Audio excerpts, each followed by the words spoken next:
என்ன தம்பி எவ்வளவு தரணும் உனக்கு? என்ன பேலன்ஸ்? நான் 1000 ரூபாய் தரணும்ண்ணா. டேய் உனக்கு ஏன் 1000 ரூபாய் தரணும்? 500 ரூபா கொடுப்பேன், மரியாதையா ஓடி போயிடு.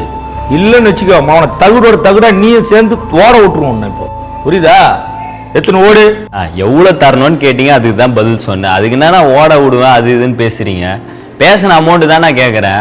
ஏன்னா இப்படி பேசுறீங்க? அதுக்கு எவரு உனக்கு எனக்கு பேச்சு இல்லை. நீ பொருளே எடுக்கூடாது மோனை, மரியாதையா ஓடி போயிடு. நான் வீட்டு கஷ்டத்துக்கு வேலைக்கு வந்திருக்கேன்.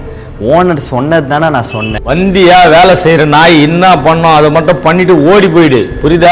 ஓனர்கிட்ட நான் பேசிக்கிறேன். போ. என்ன பண்றது, எல்லாம் எங்க தலையில. இந்தா 500 ரூபாய் இது. எத்தனை ஓடி? இதா படி படி. இருக்கவங்க இல்லாதவங்கள்ட்ட இப்படி தான் நடந்துக்கிறாங்க. என்ன பண்ணுறது, எல்லாத்தையும் பொறுத்து போக வேண்டியதாக இருக்குது. மிடில் கிளாஸோட தலையெழுத்தே அப்படி தானே. இதெல்லாம் என்றைக்கு தான் மாறுமோ?